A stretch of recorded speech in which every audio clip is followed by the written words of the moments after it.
Hello, my name is Chris. Chris Soverow is my full name. I am part of the team at Block, O'Toole & Murphy. Specifically, I'm part of the appellate practice team and motion practice team.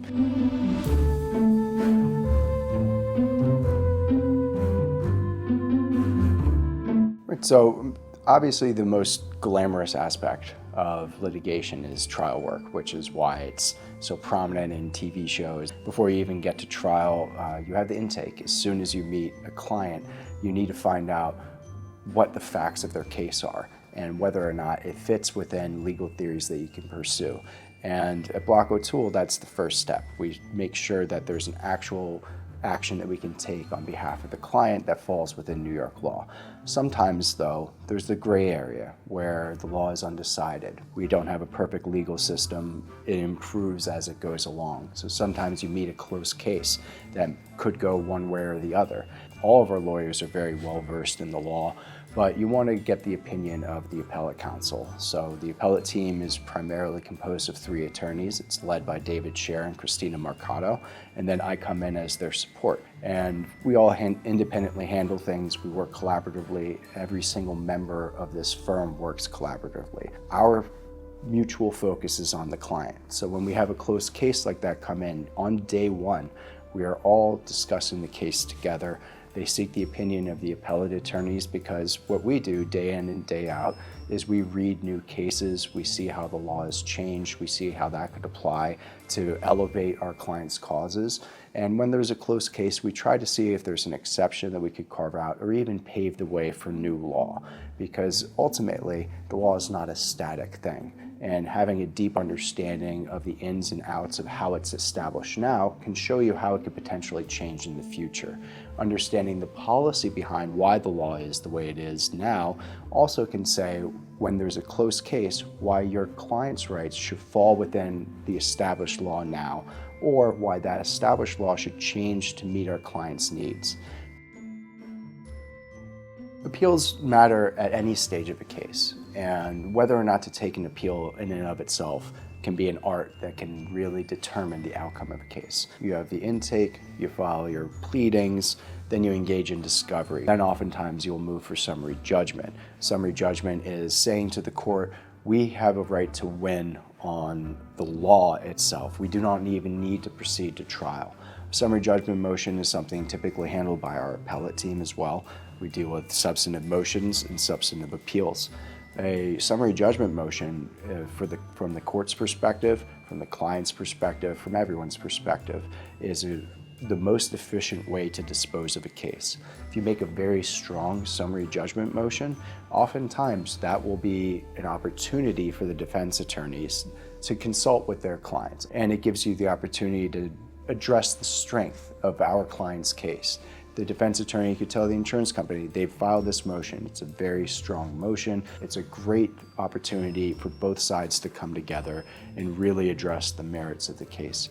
And alternatively, if there's an appeal that needs to be taken, oftentimes an appeal can be the opportunity to indicate that a trial is not going to be necessary. If you appeal from a summary judgment decision and it's likely that the second department or the first department or another department of the appellate division might reverse the trial court's decision, then both the defense and the insurance company behind it might not wish to expend the costs inherent in going to trial, which can be tremendous. So really, the strength of an appeal, the strength of a summary judgment motion can streamline a case and save everybody a lot of trouble and might get to an earlier result.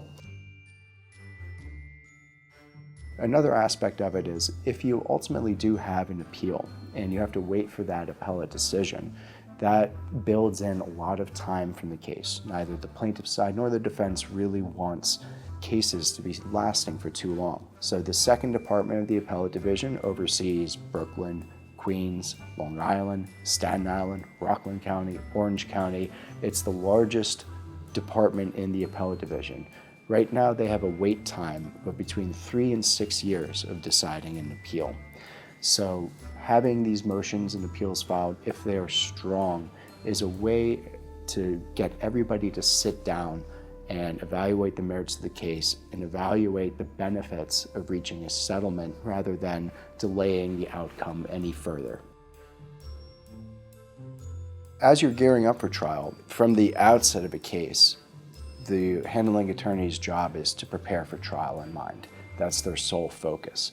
And we work collaboratively at every step of the litigation. Another unique thing about our firm is that our appellate team, we're not just the eggheads that focus on the law, whereas trial attorneys are often considered sort of the jocks. Everybody on our appellate team has also tried cases.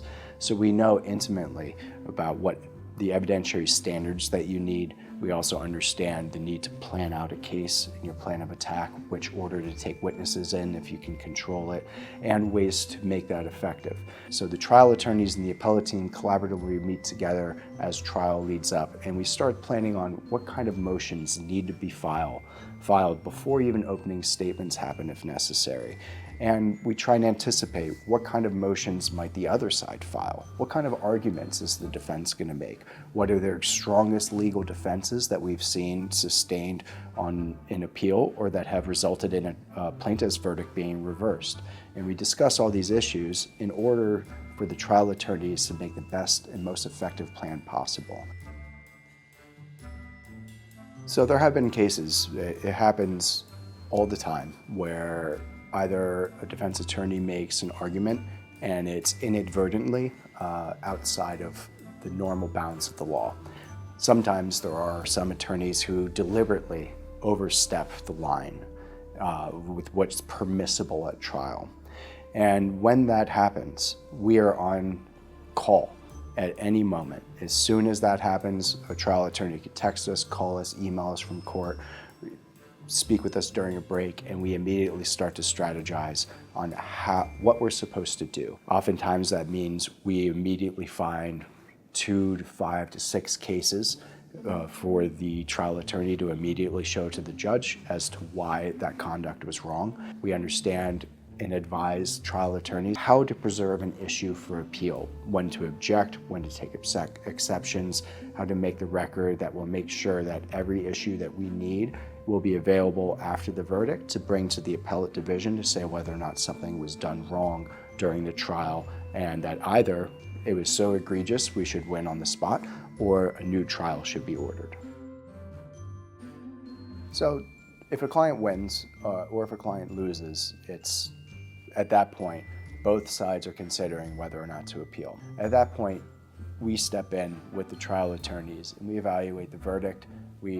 Since we've been in touch throughout the course of trial, we have an understanding about how the evidence came in, and we are able to determine basically the strength of that appeal. And that determination will, again, give us an opportunity to engage in settlement discussions. It means that we are able to start working on the appeal even before the appeal has begun. Because we're kept apprised of every single step of the trial, there's going to be no lag time in coming up to speed with what happened. Oftentimes, say, if a law firm does not have an in-house team, they have to hire somebody else to come in. And that other side has to then review thousands of pages of the transcript if it's a long trial in order to understand just the basic facts of the case, whereas we know all of those things before the trial starts. Even if a client loses, the benefits are even stronger because we've started that work already. And quite frankly, the strength of our firm is based upon the strength of our work ethic. Even while summary judgment motion is pending, we're preparing for trial because no outcome is certain. A huge advantage of coming to Block, O'Toole & Murphy is that at no point will you ever have one single attorney relying on the work. We work on everything as a team, and our team includes a very strong appellate practice.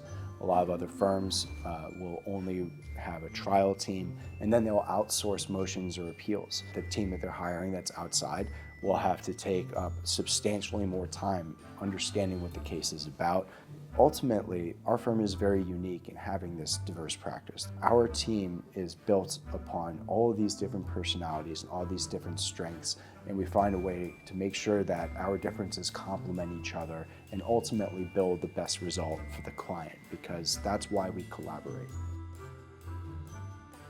At the end of the day, if you've been injured in an accident and you need the best representation possible, you need to have a lot of comfort with the firm that you're going into. This is your life. You're going to be dealing with that firm for a number of years. One thing that we try to bring and stress to our clients, and that I believe they feel from the moment of intake, is that they are not alone with one attorney throughout their case. They are not alone when they come to our firm. They have all of our firm's resources at their fingertips. Everything is in-house. The structure of our firm and the way that we work hand in hand with each other, with no selfishness, no protectiveness of our own interests, is truly inspiring. The fact that we only focus on the client's need as opposed to our own, and that we're able to meet that need at every stage of the case, is a truly rare thing, and something that makes Block O'Toole & Murphy not only unique, but one of the strongest advocates for any client in New York that's ever been.